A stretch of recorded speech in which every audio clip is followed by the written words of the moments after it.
tiwala ng magulang sa panganay po lagi yan. Tulad po ni Jacob at Esau, ang basbas kay Esau sa anak. Okay, pero paano napunta kay Jacob ang basbas? Na mahalaga po sa isang panganay, ang nakanta niya ang basbas ng magulang. At bakit napunta kay Jacob? Pangalawa si Jacob, hindi siya panganay. Pero napunta kay Jacob ang basbas. At marami rin Kristiyano napupunta ang basbas, hindi sa kanya napupunta, kundi kung kanino lang. So, dahil sa tiyan, tanungin ko po kayo mga kapatid, ano ba ang mas mahalaga? Natural or spiritual? Wala, sagutin niyo nga. Alin mas mahalaga? Ha? Spiritual or natural? Diyos o sanlibutan? Okay, madaling sagutin, ano? Pero sa realidad, mahirap gawin. Kasi tingnan nyo, kung mahalaga pala ang spiritual sa natural, sino ang mas mahalaga? Tatay mo sa laman o tatay mo sa Panginoon? O ano? Kasi kung mas mahalaga ang tatay mo sa Panginoon, uunahin mo tatay mo sa Panginoon. Kaya ang dali pong sagutin na mahalaga ang spiritual, pero in reality, ang hirap gawin. Laging pansarili. Hindi tumutugma ang buhay sa katotohanan. So, ngayon, kasi tingnan niyo pa, no? May sinabi po ang Exodus 20 verse 3. Huwag kayong magkakaroon ng ibang Diyos sa harap ko. So, isang Diyos lang ang dapat na kinikilala mo. At doon sa sabi po na sa 1 John 5:21, lumayo kayo sa Diyos-Diyosan. At alam natin ang Diyos-Diyosan hindi po lang ribulto. Akala natin ang Diyos-Diyosan lang ribulto. No. Pakinggan nyo. Ano pa? What is an idol? An image or representation of a God used as an object of worship. Yun yung ribulto. Pero, a person or anything that is loved very much more than God. Idol po yun. Na mas higit mong pinapahalagaan kaysa sa Diyos. Ina-idol mo yun. Halimbawa, araw ng linggo, ano mo mahalaga? Di ba Diyos? Pero marami po ang hindi nagpapahalaga. So kaya sabi ko sa inyo, madali pong sagutin, madaling sabihin, pero pagdating sa katotohanan, ang hirap gawin. Pag-isip mo sa umaga, anong inuuna mo? Yan. Anong inuuna natin? Pag-isip sa umaga. Si Lord o tinapay? O kape? Ha? Okay. So, dyan po, bagsak ang maraming tao. Okay. Ngayon, dito, bago tayo pumunta pa, si Esau po, ipinagbili niya yung kanyang birthright. Yung pagiging panganay ni Esau, napunta kay Jacob, ang basbas na ni Isaac, napunta kay Jacob. Pero ang tanong, bakit napunta kay Jacob? Ibininta ni Esau ang kanyang karapatang maging panganay sa isang plato. Beans. Nawala ang kanyang pagiging panganay, ibininta kay Jacob. Kasi galing, hunter po kasi si Esau. Umuwi ilang araw sa bundok kasi naghahanap ng paborito ng tatay niya. Paborito kasi ng tatay niya, usak. Yung siguro kalderitang usak. So naghanap siya ng paborito ng tatay niya. Eh, dumating siyang gutom na gutom. Eh, si Jacob, matalino, alam niyang parating ng kapatid niya, nagluto, pinabango niya ng gusto. Kaya pagdating ni Esau, nangamoy agad yung mabango pagkain. At gusto niyang makakain na. Kaya, sabi ni Esau, Brad, sarap na ang bango ng niluluto mo. Pahingi nga. Ay, hindi pwede. Ikaw naman. Gutom na ako. Pahingi naman. Hindi pwede. Bibigyan kita kung ibibigyan mo ang pagkapanganay. At si Esau naman, baliwala sa kanya ang pagkapanganay. O sige, mahalaga sa akin yung tiyan ko. Anong panganay na yan? Basta bigyan mo ang pagkain. Okay ha? Basta yung pagkapanganay. Akin na. Eh, naririnig po sila ng Diyos. So, nakuha ni Jacob ang pagiging panganay. Dahil lamang sa isang material na plato, isang platong pagkain. Okay, so ngayon, pupunta po tayo sa propeta.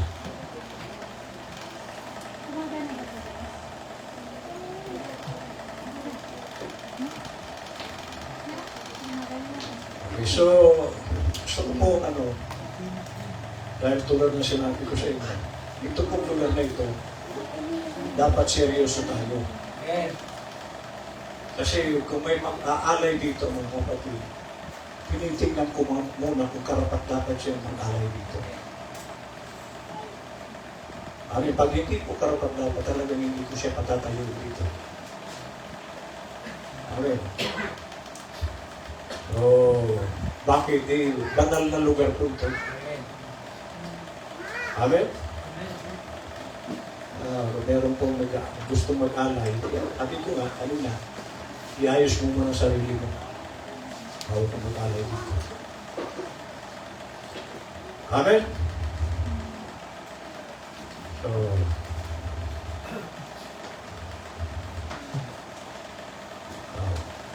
magpapasigula po ako dito sa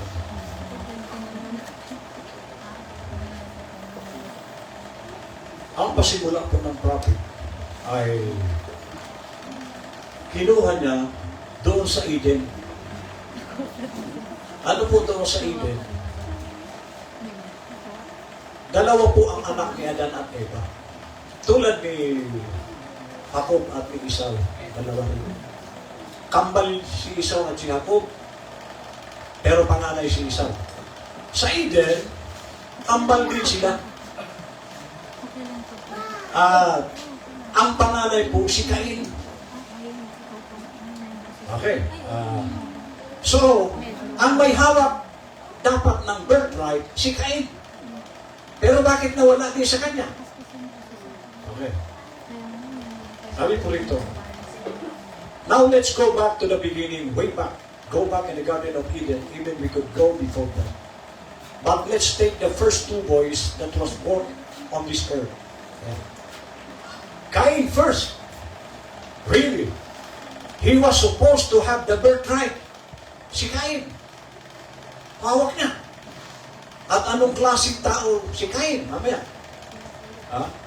But lost it just as Esau was.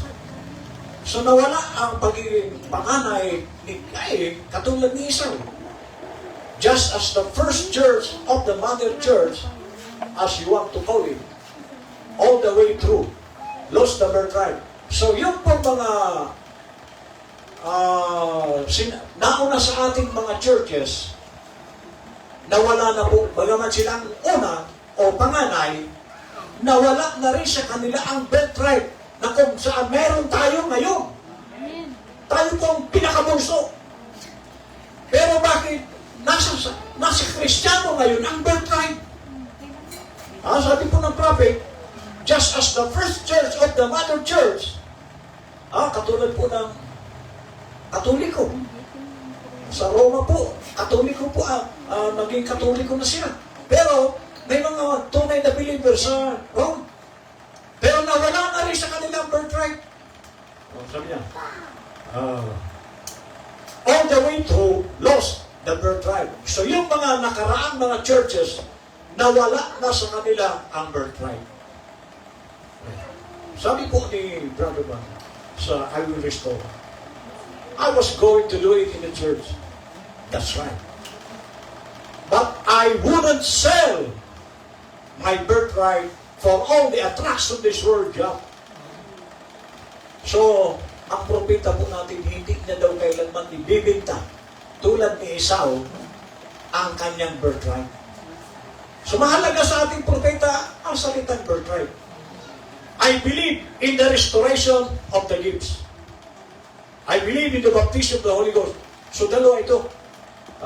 Baptism of the Holy Ghost. Kasi ang birthright talaga, Holy Ghost. I believe in the restoration of the gifts. Ito. The impersonation of Christianity. I've seen many men who even denied the name of the Lord Jesus. Ito po mga atheist po ito. Pero, bagamat sila atheist, sabi niya, we'll find people. That means, humanly, look how much better man Esau was than Jacob. So, pagdating sa pagkatao, mas mabuting tao si Esau kay Jacob. Bakit kaya? But he didn't have the conception to know that he had sold his birthright. So, hindi na namalaya ni Esau kasi walang halaga sa kanya. Ang birthright, naibinta niya na. Siguro ang tingin lang ni Esau sa birthright, tanso. Pero kay Jacob, diamante. Kaya. Because he despised them. And was rejected in the sight of God. Pag nawala sa iyo pala ang birthright, rejected ka na sa mata ng Diyos. At marami pong ganong Kristiyanong re-reject na ni Lord. Na hindi nila namamalayan. Dahil yung birthright wala na sa kanila. Kaya, bigyan nyo ng pagmamalasakit ang birthright kasi pag nawala na sa inyo yan, ano po sabi? And was rejected in the sight of God, which was far more of a gentleman. Si Esau po yun. And a neighbor, and a man of words than what Jacob was. So masipag pa si Esau. Mas totoong tao si Esau sa kalagayan ni Jacob. Kasi si Jacob, laking nanay, anong tawag doon? Spoiled siya. Ay, tawag doon eh. Mama's boy. Si Esau, talagang macho. Si nandun lang sa bahay. Okay, sabi na. Jacob, his very name, is supplanter. Yung salitang Jacob, supplanter pala ang kahulugan niya. You know what supplanter is? A deceiver. Mandaraya, mambubudol. Iyan pala ang kahulugan ng Jacob. Sigit pala. Mambukay na pala mambubudol. Hello? So yung palang salitang Jacob, deceiver, mandaraya. And but Esau was a gentleman, in every respect. So pagdating sa katauhan, mas maganda ang pagkatao ni Esau kaysa kay Jacob. Pero bakit na-reject si Esau ng Diyos? Kasi hindi pa nga sila pinapanganak. Si Esau, kinapuutan na ng Diyos. Pero, kung alin yung supplanter, yung pag-inibig ng Diyos. Bakit kaya? The impersonation of Christianity. But, Jacob had recompense to that birthright. So, si Jacob naman, ang pagkakaiba kay Esau, si Esau, naibinta niya, hindi niya namamalayan ng birthright. Si Jacob, nasa puso niya na gusto niya mapunta sa kanya, bagamat wala siyang karapatan sana. Dahil hindi siya panganay. Sa panganay lang po ang birthright. Pero, nasa puso ni Jacob, nasa isipan niya, paano ito mapapa sa akin? Hello, ganun din ba ang inyong kaisipan? Ha? Na yung mga bagay na spiritual, mapunta sa iyo. Amen. Ang Holy Ghost, kasi ang Holy Ghost po ang birthright natin ngayon. Okay, sabi niya. And regardless of what anyone called him, if I would say, you use the expression, they could call him holy roller or fanatic or whatever they wish to. But he had respect to that birthright. Siya pupuno. So, ang isipan at puso niya po, paano mapapasa kanya ang birthright? Amen. Sabi niya. That's his whole motive. No matter what it cost him. Kasi po, aminado po mismo si ako, hindi niya kaya si Esau sa pagkalalaki. Ano siya sa bahay lang siya. Si Esau, warrior yun. Mandirigma yun. Kaya pagdating sa pagkalalaki, hindi niya kaya si Esau. Pero, bagamat delikado ang magiging kalagayan ni Jacob, kapag ka nangyari yun, importante sa kanya, mapa sa kanya ang birthright. Kahit ano mangyari, kailangan. Sabi nga ng lasinggero sa people na kaibigan ko, by hook or by crook. Okay. Sabi niya. Book of correction. Even a lot of preachers trying to justify this Elvis Presley. Si Elvis Presley po. Kaya po, si Brother Branham, mini-mention niya talaga yung mga tao. Amen. Sinasabi niya. Na-mention ni Brother Branham, si Elvis Presley, panahon ng kasikatan ni Elvis. Amen. Ang daming bodyguard dito. So ano ang tingin ni Propeta kay Elvis? Which is nothing in the world but a modern Judas Iscariote. So, in example ng propeta si Judas, kay Elvis, modernong Judas daw ngayon si Elvis. Kasikatan ni Elvis ito, hindi po takot siya. No? Tayo, baka tayo, pag nag-mention ng mayroong babatay ko siya, huwag ka magsasalita ng pangalan. Pero si Brother Branham, kinasabi nga, sikat na tao ito. Hindi siya takot. Ang sabihin ni Brother Branham, si Elvis Presley, ano po ito ng buong mundo? Hindi kilala ito. Idol ito ng buong mundo, si Elvis. Pero para kay Brother Branham, isang Judas yan. Modernong Judas. Judas Iscariot got 30 pieces of silver. Yun, kaya pala na-mention niya si Elvis ay Judas. Katulad na niya ni Judas. Bininta si Jesus Christ sa halagang tatlong pirasong pilak. Si Elvis naman, got $1 million. So, mas malaki kay Elvis. And a fleet of Cadillac, alam niyo po sa panahon ni Elvis ang Cadillac, pag meron ka, mahaba po itong kutsi. Hindi ka magkakaroon kasi million po dollar ang halaga niya. Paano ka magkaroon ng Cadillac? At may kutsi pa si Elvis na Rolls Royce.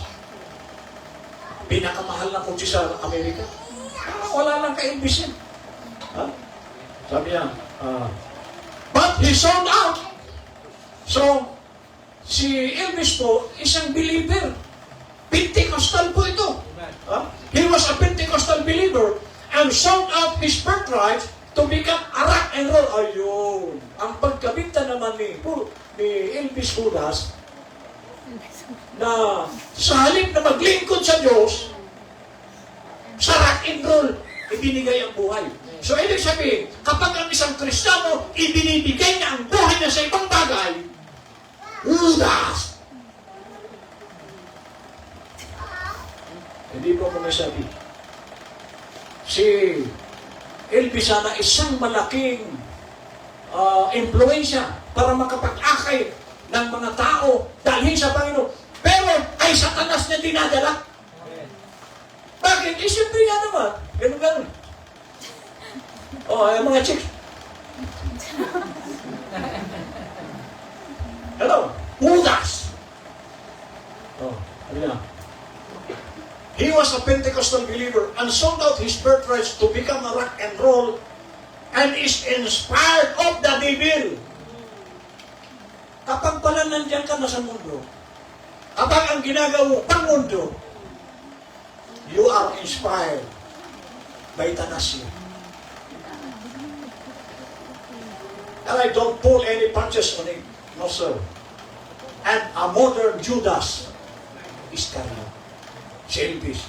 Nakita niyo ba? Believer po ito. Sa panahon nila, tama ang napasok ni Elvis. Pentecostal eh. Pentecostal pa po noon. Just ages. Okay, so, pero, ipinagpalit ni Elvis ang kanyang pagiging Kristiyano sa pagiging rock and roll singer. Nakukuha niyo po ba? Okay, wala pa po tayo doon sa para sa atin naman. Pwede ba tayo maging Judas? Pastor, o tingnan natin dito. Pero sana wala na. Hello? Thirsting for life. Not only that, but our churches is crushed.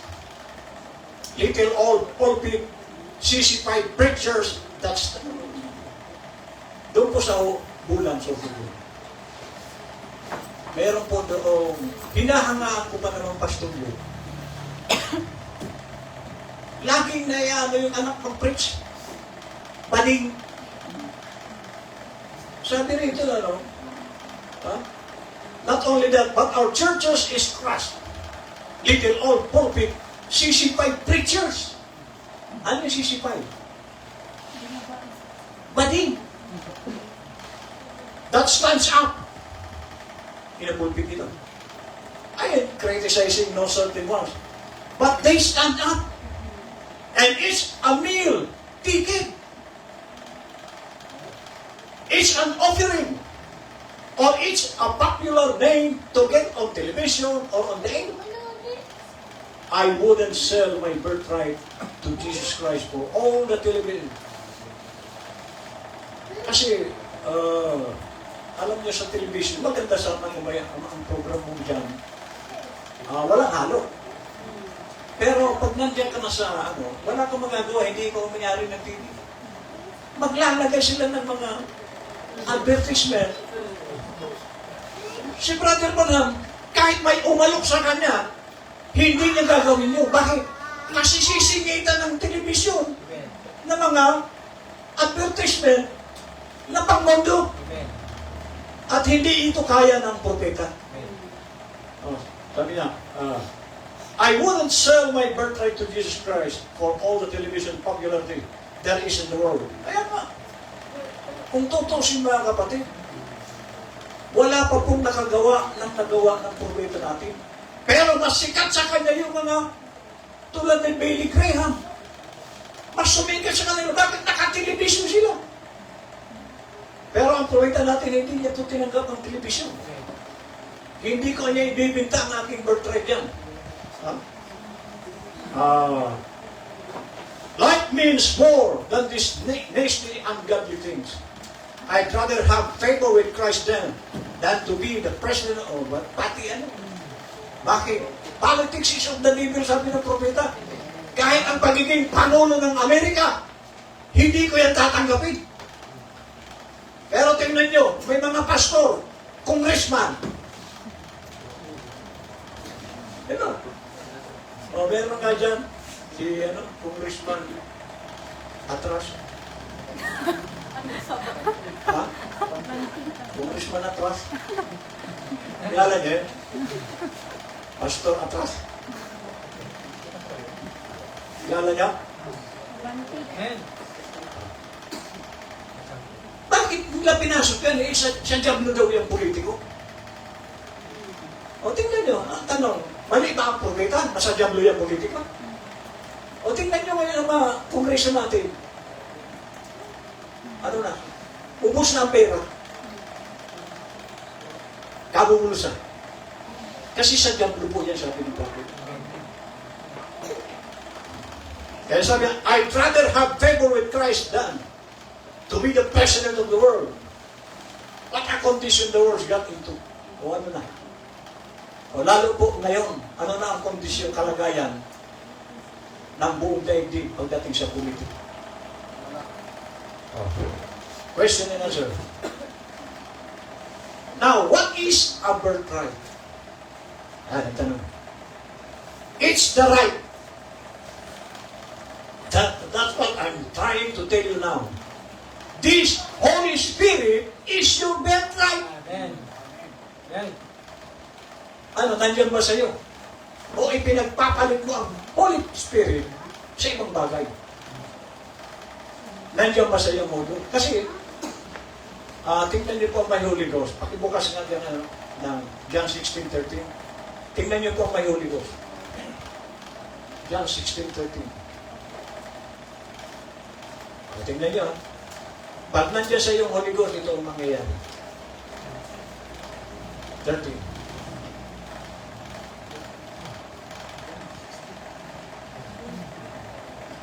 Yan. Pakinggan nyo. Howbeit, when He, sino yung He? The Spirit of truth is come, He will guide you into all truth. For He shall not speak of Himself, but whatsoever He shall hear, that shall He speak, and He will show you things to come. Pag nandiyan sa iyong Holy Ghost, dadalhin ka sa whole truth. O naniniwala naman ako, Pastor, sa whole truth. Every Sunday, dadalhin ka ng Holy Ghost dito. Amen. Para pakinggan mo ang whole truth. Nandiyan ba sa'yo? Amen. Lagi ka nandito sigurado. Kasi ang trabaho po ng Holy Ghost, dalhin ka sa mensahe. Pero si Satanas naman, dadalhin ka din doon sa gusto niya. Ang alin, huwag makinig. Amen. This Holy Spirit is your birthright. That's your birthright. That's your God-given right. Now people say today, I go to church. Ayan. Okay, so ano ng tao? Pumunta ako sa church. Sisimba ko. I'm just as good as the next fellow. Katulad din ako ng ibang Kristiyano dyan o tao. But me, act like one of them holy rollers. Not me. Kasi ang mga Kristiyano po, para mga sira ang ulo niyan kung titignan mo. Kasi nandiyan yung, meron nga akong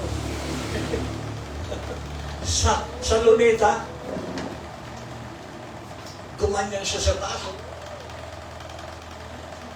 Tutok yung kamay niya. Bawat dadaan, titigil mo. Dadaan. Nung maipon ng tao, nag-preach! Salvation. Parang sira ang ulo. Iyan po ang mga Kristiyano. Eh, siya yung pastor na yan. Yes, dito siya, dito. Kakatok kami lang, tao po. Yan sa Giselle. Oh, bakit po? Sandali lang po ito. May magandang balita. Oh, tao po. Paglabas, sandali lang po. 3 bahay, lumabas, preach na ako. Parang yan po ang Kristiyano, parang mga siraulo. May mga nagagawa siyang kakaiba. Ay sabi nga ni Brother Gerald kanina, peculiar. Ano yung peculiar? Different from others. Kakaiba ka sa mga ordinaryo. So sabi rito, act like one of them. Holy rollers, not me. Well, you, Lisa. Hello? Katulad ka ni Esau. It's just the same thing. Despising the birthright. Why? He sold it for a mess of pottage. And you sell it. Huh? I don't say you. But the world sells it for a lot less than that. So mga kapatid, ano man ang tingin sa iyo ng tao? Kasi normal po yan. Kakaiba talaga ang Kristiyano. Huwag kang papares doon sa mga taong hindi naman Kristiyano. Okay? Question answer. Esau was hungry. Nagutom siya. But you see, if goodness will be counted, if we walk up there and stay around the tent for a few days, we find out that Esau we'd have big Esau. Bakit? See? But in his heart, he wanted the better. He didn't care about anything else. He wanted it. So, kung tayo daw po ay titira sa kanila, kasi ang bahay nila, tent, at pag namasdan natin ang dalawa, ang pipiliin natin si Esau. Pero kasi gentleman, matigas, warrior, isa talagang palabang. Pero sa paningin ng Diyos, mas matinong si Jacob. So yun pong pagkakaibang dalawa. And Esau wanted to be a nice fellow and take care of everything and do everything just right. Hindi ito nagagawa ni Jacob. And make everything just as he was a real good legalist. Esau was. He wanted everything just right. And Jacob wanted one thing. Si Esau, lahat ginagawa niya para ma-please niyang magulang. Si Jacob, isa lang. Ang nais niyang mangyari, si Jacob ang taong kahit na ganyan siya.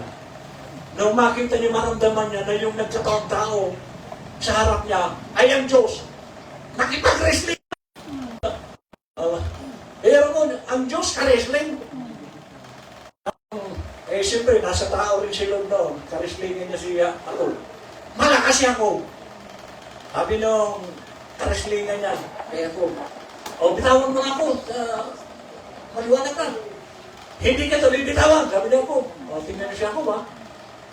Bitawan mo na, hindi kita bibitawan hanggat hindi ko nakukuha ang gusto ko sa'yo. Ano ba gusto mo? Basbasan mo muna ako. Amen. Amen. Ano? Kaya napilitan ng Diyos na basbasan siya. Kaya magmula noon, hindi na ako ang pangalan niya. Israel na. Nakuha niyo ba? Amen. Hindi na suplanter, hindi na mandaraya. Ano na ang pangalan?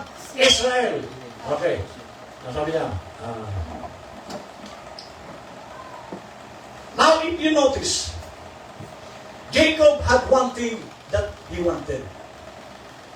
Because, according to the word, the blessings and the good thing laid in the birthright.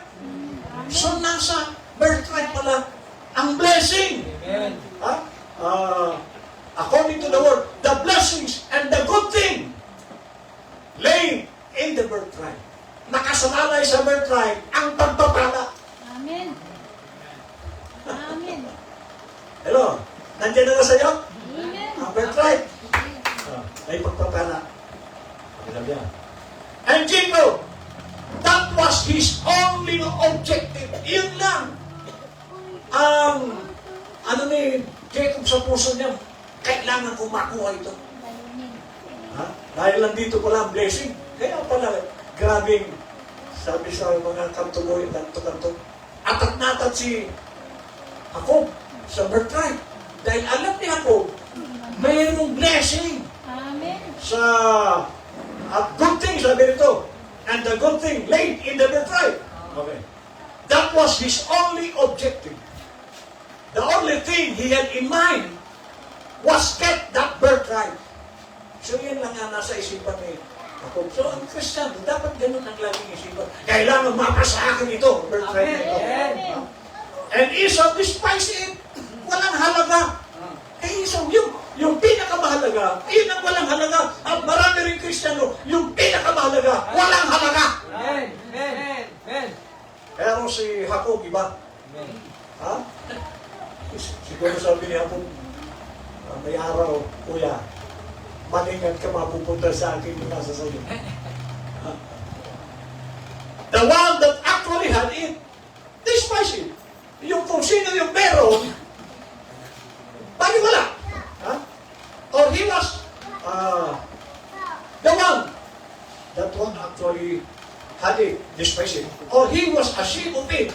But Jacob wanted it regardless of how he got it. He wanted it. Kahit ano mangyari. Kailangan mapunta sa akin itong birthright. Na, kumbaga, ang may-ari ng birthright si Esau. Pero, kailangan mapunta sa akin ito. That's the way with a spiritual believer today. He doesn't care how much you look at him. Oh, Amen. kahit pagtawanan mo yan. Walang ano sa kanya. How much fun you made, how ridiculous he has to act to the carnal mind. His only objective is the birthright. Kung inyo pong mapapansin mga kapatid sa salvation, laging tatlo yan, di ba? Ang perfection ay laging tatlo. Amen. Una, justification. Yung sinabi ni Brother Gerald kanina. Ano yung justification? Mapawalang sana ka, na wala ka talagang ginawa. Amen. Kailangan mapunta ka muna sa pagiging justified. After justification, mapunta ka naman sa sanctification. Amen. At yung pangatlo is baptism of the Holy Ghost. Amen. Ito po yung birthright, Amen. Amen. yung mapunta ka sa pangatlo. Kasi kung mapunta mo sa yung dalawa at wala yung pangatlo, tagilid ka. Amen. Importante yung baptism of the Holy Ghost. Okay? His only objective is the birthright. He wants to get to God because it's born in him. He can't help it. Jacob may splatter on this earth. But after fighting and coming into possession of the birthright, nang matapos na makuha na ni Jacob ang posisyon bilang kanya na ang birthright, na bago. Amen. Ano na pagbabago? Sabi niya, he was changed. That's the carnal change. He was then called Jacob, a prince with the Lord. Yung Israel po, a prince with the Lord. Hindi na supplanter. Pero bago napunta sa kanya, ipinaglaban niya. So dito, bago mapunta sa atin ang birthright, meron pong pagkikipagbaka. Amen. Hindi mo ito basta makukuha ng basta lang nandiyan sa'yo. No! Kailangan mong ipaglaban. Tulad ni Jacob, hindi madaling nakuha niya. Delikado ang buhay ni Jacob. So dinaan ni Jacob sa isang paraan na, alam niya, binili niya sa pagkain. Hello? Sabi dito. That the carnal believer today, as long as I go to church and do what's right, what difference does it make? Basta ako magsimba ko. Okay na. Di ba maraming gano'n? Na, basta magsimba. Linggo ngayon, magsimba na. Pero ano ba objective niya sa buhay? Sabi nga ni Brother Gerald kanina, hindi tayo na ang dahilan ng pagkatawag sa ating umupo. Palagay nyo, tinawag ba tayo ni Lord ang dahilan umupo? Hello? Unfair naman yun sa mga naglilingkod. Tulad ng mensahe ng satanismo na kilala natin. Alam nyo ang kabataan? Yung inom yun, ngayon, may experience na naman yun. Hindi na ganyan na. Amen. Yan ang ano na yun ang ito, masakal yun. Nag-isimba ko, at ginagawa ang tama. Ano pagkakaiba nun? That's Esau's group. ang mga ganun palang klase na nagsisimba lang, walang purpose, mga kagrupo ni Esau. Amen. Ha? That's Esau's group. He still makes fun and despises the birthright. He doesn't care for it. But Jacob loved you. Galing ni Jacob, ano? Ha? Israel na. Many a man and woman today has sold out their spiritual birthright for some popularity. Amen. Some little thing of the world you never overcome. Ipinagpapalit ang birthright sa mga iba-ibang bagay. Amen. Ha? Okay. Sabi ko rito. Some little woman are wearing of makeup and bobbing of hair, wearing short clothes. Wala na dito. Ha? Men for little dirty jokes and smoking cigarettes. Ha? Sigarilyo. Mga kapatid, sabi nga ni Brother Philip kapag nagbibisyo ka ba, makasalanan ka. Yes. Lalo na kung nagwawala ka sa bahay mo. Pag may hindi ka nagustuhan, magwawala ka. Tapos mag-aalay ka rito. Hindi ko pa hintulutan ng pulpito na tumungtong ka rito. Kasi may mga Kristiyanong sinasabi Kristiyano, pagdating sa bahay, nagwawala. Kristiyano yun. Ba't ka mag-aalay dito? Doon ka sa labas mag-aalay sa video, okay? Pwede ka rin. Okay na. Something of the world. If you love the world or the things of the world, the love of God is not in you. Said the Bible. Kapag daw minahal natin ang sanlibutan, o mga bagay sa sanlibutan, ang pag-ibig ng Diyos ay wala sa atin. Now, anyone knows that the seed of God is the birthright. Amen. So ang tatak pala ng Diyos, yan ang birthright. The baptism of the Holy Ghost. Ephesians 4:30 says, "Grieve not the Holy Spirit of God, whereby you are sealed till the day of your redemption." When they were born again, they were filled with the Holy Spirit. The Holy Spirit is the new birth. Oh! Ito pala yung ating bagong kapanganakan, ang Holy Ghost.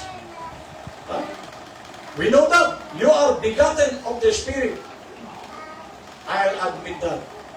But until you are born. Amen. Balikan natin siya po. Hearing, recognizing, acting on the Word of God. 2:14. Come with Jacob. Regardless of what is going to cost you. If it costs you your home, if it costs you your job, kahit ano yung trabaho mo, maapektuhan. Maapektuhan ang tahanan mo. If it costs your husband, if it costs your wife, if it costs your children, if it costs anything, get the birthright. Amen. Pakibuksan mo sa Luke 14, verse 20. Tingnan niyo po ang Panginoon. Kapag mag-a-apply ka maglingkod, hindi po madali. Parang ang tao rin. Ang tao po, pag nag-apply ka ng trabaho, hihingian ka ng requirements. Hindi ka naman, ito natin kapatid, nag-abroad yan. Lalo na kapag abroad yan, may requirements mo ba? Hahanapan ka. Pag hindi mo na ibigay ang requirements, hindi ka nila tatanggapin. Nandyan yung certificate ng doktor. Lahat. Yung iba ka, siyempre, kasama nandyan yung pag-aaral mo. At higit sa lahat, yung experience mo. Trabaho. So, merong requirements. Si Lord, meron pong requirements bago kanyang tanggapin bilang alagad. Ano pong requirements? Tingnan niya natin. John 14, verse 26. Look, Hello, hello, 26. 26. 40-26. Naglalag. O, tingnan nyo, ah. Gusto nyo makapasa kay Lord? Bilang lingkod. Ito. Naglag. Pag ito, nakuha mo, lusot ka. Okay, 26. Naglalag. Naglag. Naglag. Ha? Naglag. Masahin mo muna. Ito lang. Naglalag po. Ha? Lag. Yung lag. Ha? Ang. Nag-freeze. Look, Bayan natin. 14.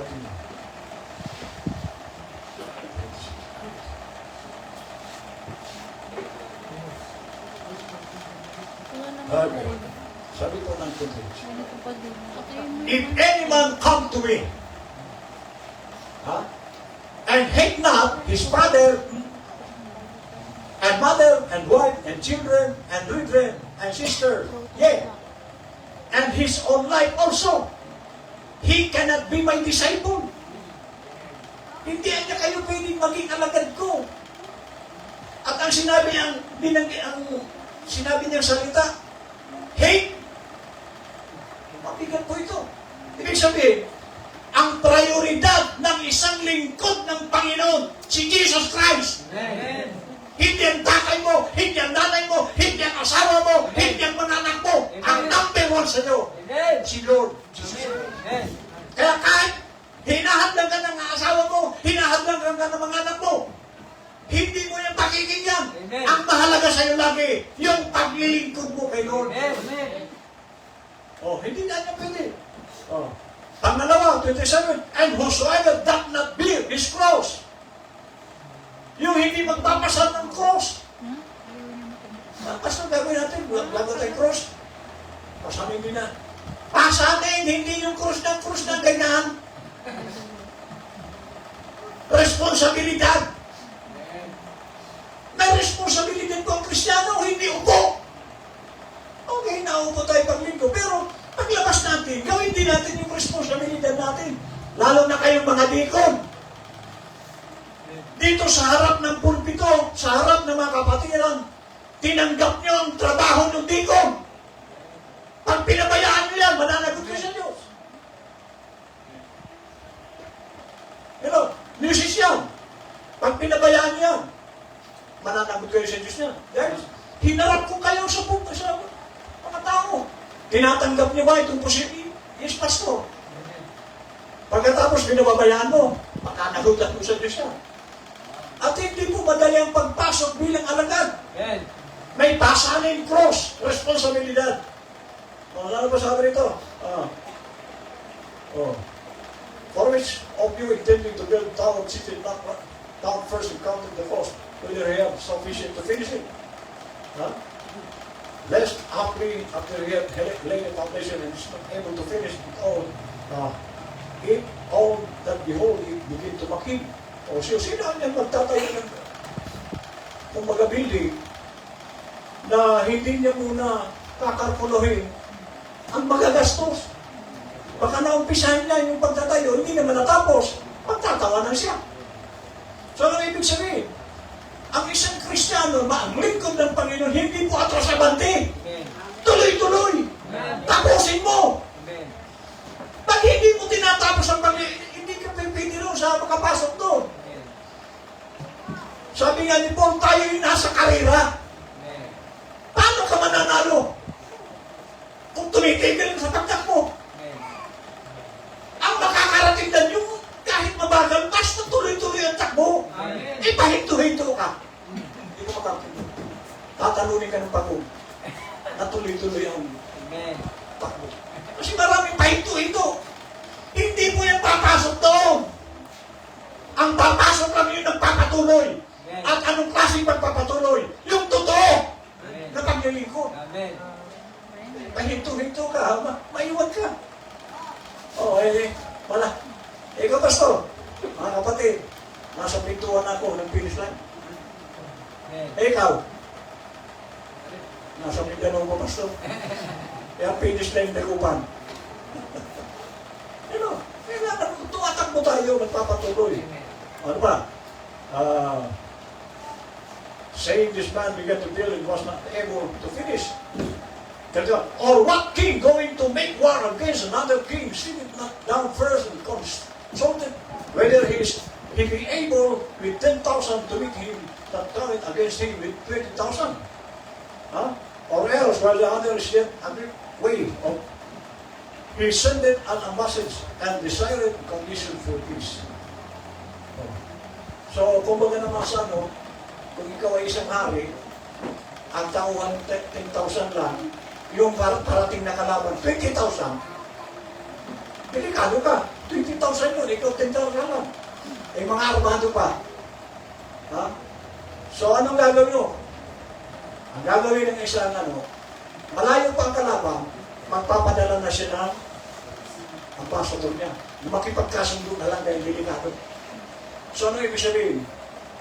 Ang nais nilong na Kristiyano matalino na hindi dapat magdusa. Ang iniisip niya lagi yung kapayapaan ng karamihan. Amen? Oh. Ang yung 33 sabi niya, so likewise, whosoever he be of you that forsaketh not all that he have, he cannot be my disciple. Kung hindi rin natin tatalaguran ang lahat na meron tayo, hindi ka pwede maging alaga. So, hindi po madali ang pagpasok sa pagiging alagad, mga kapatid. Marami po tayo dito titiisin. Kaya nga sabi ng Panginoon, Matthew 24:13, ang manatiling magtiis hanggang wakas, o ang makapagtitiis hanggang wakas, siyang naliligtas. So, meron po tayo dito ng sakripisyo. Hindi po tayo tinawag ni Lord na pagdating ng linggo, uupo tayo rito. Meron tayong ginagampanan. Ako bilang pastor, ginagampanan ko ang trabaho ko. Kayo bilang anak ng pastor. Ano ang trabaho mo sa pastor? Alalayan ang pastor. Amen? Hearing. Now this Jacob, it meant so much to him. But the birthright meant nothing to Esau. Walang kwenta kay Esau. Frankly, he despised it, and I say this with all reverence. His children still does. Marami po ngayon, Esau. That's right, he despises it. Why do I? What do I have to do that for? Why should I receive the Holy Ghost? I'm as good as you are. My religion is as good as yours. Why should I go through all of that then? I'm just as good you are. I go to church. I got my name on the book. I'm just... Yan po ang katwiran ng mga isaw yan. Isaw yan. Dahil naman ako sa church. May relihiling naman ako. Mabuting tao naman ako. Kapatid, sabi nga kanina, ang Kristiyano, meron siyang pinapasang krus. Na dapat mo rin gawin. Lahat tayo, wala po dito eksento. Lahat ng Kristiyano naglilingkod. Amen. Dahil tayo tinawag ni Lord, hindi para mauulan. Kundi may purpose sa mga Diyos. That's what you are. But what are you in the sight of God? So it didn't mean anything to Esau. He despised it. And the carnal believer today still despises that birthright. Walang halaga sa kanila. And the birthright is the Holy Spirit. We know that. And the carnal believer despises that. Oh, he said, 10 days are past. There's no such thing as receiving the Holy Ghost anymore. That was back in the Apostle time. Wala na yan ngayon. Doon yan. A carnal mind wants God to bring the birthright down to the level. But for me, and I believe all the true world Christians, we make it on God's level. I don't care what I have to do or what I have to say, or how I have to act. The only thing I want it. That means more than my popularity. Huwag natin ipagpalit. Kasi tingnan niyo po ang ano, marami po ngayon believer ng propeta. Kasi po dito sa grupo namin, wala kami leader. Ang leader namin si leader. Ano ka? Kaya dito. Pero may mga grupo na may leader pa sila. Eh, ang leader natin, Holy Ghost. Amen. So, bakit nagkakaroon sila ng leader pa? Kasi may ganito yung leader eh. So, hawak sila ng leader. Eh, dito dapat ang may hawak sa iyo, Panginoon lang. Amen. Hindi tao. So, kaya kami, ang grupo namin, wala kami leader. Basta nag-meeting kami, pinag-uusapan ng mensahe, walang patasan. Yun. Kasi may nadaluhan pa akong meeting sa Quiapo. Pag tayo ng isa nag-pray, dito ko, Pastor, mali yan. Ito. Oh, that means more than my popularity. It means more than my job. It means more than my mother, means more than my wife, more than my children, more than every friend I got. Let me have that birthright. Kasi maraming Kristiyano, ang daming ginagawang dahilan para hindi makadalo. Mga kapatid, huwag niyong gagawin dahilan ng kahit ano. Dahil sa Lord, hindi pwede ang reasoning. Ano yung sabi ni sister na kanina? Maliban siguro kung importante ka na. O siguro kung, halimbawa, aksidente ka, putulang tamo, kamay, braso, sa tulalo. Pero kung hindi naman magagawa ng pang wala ka, ngayon, ulitin ko, kung naputo ng tamo ngayong oras na ito, kung sa tulalo, doon ka muna sa hospital. Medyo tagilid ka ron. Hindi tayo pwedeng mag-rason kayo dahil ang araw na ito, kayo na ito. Anong reason na yung gagawin mo yan? Ha? Ano, pwede ka ba makapag-rason? Na hindi ka naman pilay? Buo ang paa mo, buo ang braso mo, hindi ka dumadalo? Reasoning po yan. Hindi mo yan dapat gagawin kay Lord. Kasi kay Lord, kung sa pag-aaral, chine-check po ng teacher ang attendance. Amen. Kumusta ang attendance mo? First grading. Ilan ang? Ano mo? Grade. Second grading. Ilan? Third. May fourth grading ngayon. Last day ito. Kumusta na ang grade mo? Tinanong ko yung isang leader ko sa television. Brad, kung ikaw ang tatanungin ko, gradean mo nga sarili mo sa pagsumli mo. O ilan? Pastor, 55. Tama. Ayun, narinig din na sister Pina, sister Juan. Gradean mo nga sarili mo. 35 Pastor. Tama. Kasi ang performance eh. So tayo kaya ang performance natin kay Lord? 99? Or 25? So depende ito sa performance mo. Ang grade mo kayo. Kumusta na ang grade mo? Sa prayer life mo, kumusta? Sa worship mo, kumusta ang grade mo? Sa service mo kay Lord, kumusta ang grade mo? Pero, kaya ako, gigradean ko na sarili ko sa prayer ng mga 99.99. Kasi hindi ko piling kaligtaan ang prayer mo kayo tuwing umaga. Worship ko kayo, hindi ko yung makakalimutan. Kasi number 1 sa akin si Lord. Kaya, kung magtatagal pa ang mundo, sabi ni Lord, sige, pag pinatagal ko pa ang mundo, habang ka 150.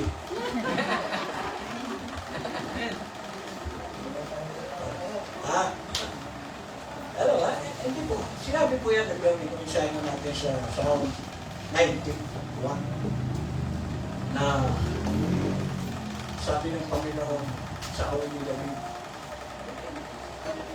mahabang buhay ibibigay ko sa iyo dahil nakilala mo ko. Pwede tayo bigyan ni Lord sa lupa ng mga pagbuhay.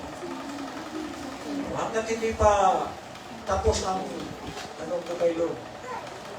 Nandito.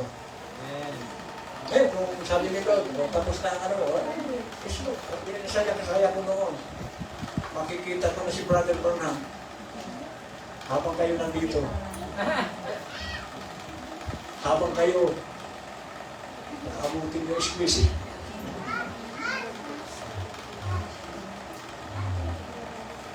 Last. The mark of the beast is a carnal Esau to reject that birthright. So yung wala pa ng birthright, mark of the beast. Dalawa lang kasi yan. May marka o wala? Kung wala kang marka ng Panginoon, ano yung marka ng Panginoon? Ephesians 4:30, Holy Ghost. Ang marka naman ng beast, ang nagmarka sa iyo, si Satanas. Didn't Esau weep bitterly, trying to restore the birthright? O si Esau, nang mapunta na kasi talagang matalino si Jacob. Ha? Noong ang ginawa ni dahil bulag na po si Isaac. Ikilala niya si Jacob at si Esau. Ano ang ni Esau? Mabalahibo po si Esau. Para siya talagang macho. Punong-puno ng balahibo itong braso niya, bibig. Si Jacob hindi.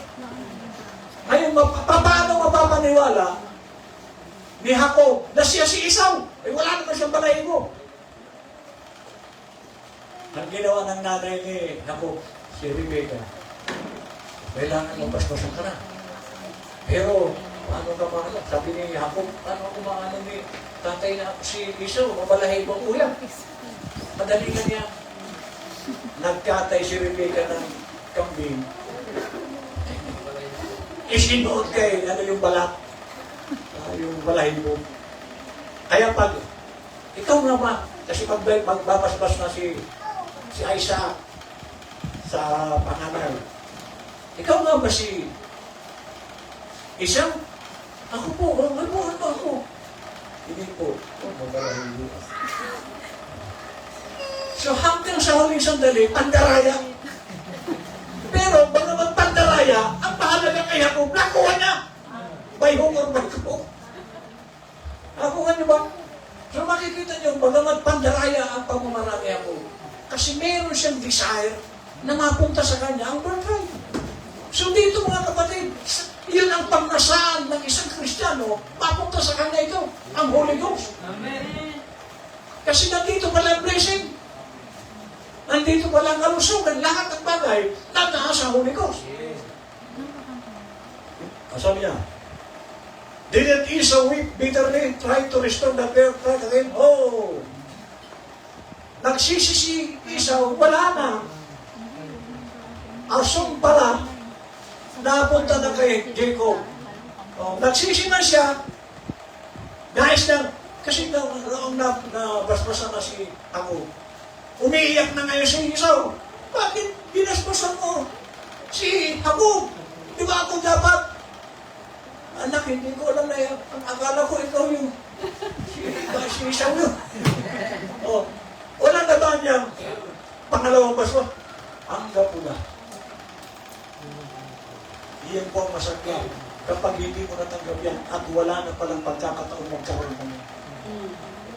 Amen. Amen. Hello, magsisi ka man. Sana nakinig ko kay Pastor. Kasi ang pinakikinggan ni Lord, mga kapatid, yung totoo. Si Jacob, bagamat gano'n, pero totoo si Jacob, yung kanyang desire na magkaroon ng makasa kanyang birthright. Hello? So tayo, ano po ang desire natin talaga? Na bagamay, dumating ang araw, na naisin mo, wala na. Nagsisisi si Esau, pero wala nang pagkakataon. Sabi niya, trying to restore that birthright again, but there was no place of repentance. Wala na. Wala nang yung pag-repent ni issue. Wala nang saysay. When you reject the Holy Ghost, you see yourself outside of God's mercy. Ikaw na mismo ang naghatol sa sarili mo. Nasa labas ka ng habag ng Panginoon. So dito mga kapatid, tayo tinitingnan nyo, ano ba talaga ang desisyon mo sa buhay? Hindi si Lord. Tayo ang pipili. Anong desisyon mo? Magbingi-bingihan, magbulag-bulagan, o maging totoo tayo? Kasi hindi pwede yung nasa kalagitnaan ka. Sabi ko sa inyo, ang kotse, kahit may battery ang bagong kotse, pero ang cambio, nasa neutral, tatakbo. O, bagong kotse ha. Bagong battery. O, ba't hindi tatakbo? Eh, nasa neutral. Huwag tayong maging neutral. Pumili ka, saan ka? Kay Satanas o sa Diyos. Hindi mo pwede dito neutral lang. Paglinggo sa Diyos, paglabas, sa demonyo na naman. Hindi po pwede gano'n kayo. Pumili ka ng side. Saan kang side? Oh. God's side? Satan's side? O suicide? Mamili ka. Anong side? Amen? That's what's the matter with the people today. They are afraid of that birthright. Oh, how that they hate that. But it produces twins. The men of the world, very religious in crime, do good alms and things, but just cares nothing about the birthright. So dito mga kapatid, bilang pagtatapos, ano ba talaga ang puso mo? Nasa side ka ba talaga ng Diyos? Kung nasa side ka ng Diyos, gawin mo. Ipakita mo kay Lord, hindi pa naman huli. Kasi isa, mga palatandaan niya, ikaw talaga sa Diyos, naglilingkod ka talaga kay Lord. Kasi, alam namin mga kapatid, si Satanas maraming tauhan. Saan kang side? Tauhan ng Diyos o tauhan ni Satanas? Makikita ito sa buhay natin mga kapatid. Pero sabi nga ni Joshua 24:15, subalit na niya ako at ang aking buong pamilya, maglilingkod kami sa Diyos. Iyan din ba ang iyong desisyon? Buong pamilya, maglilingkod sa Panginoon. Huwag mo po pabayaan ang pamilya mo.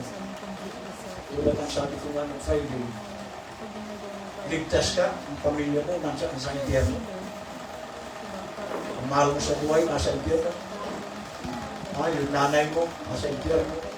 Tatay mo, nasa impyerno. Ikaw, nasa langit.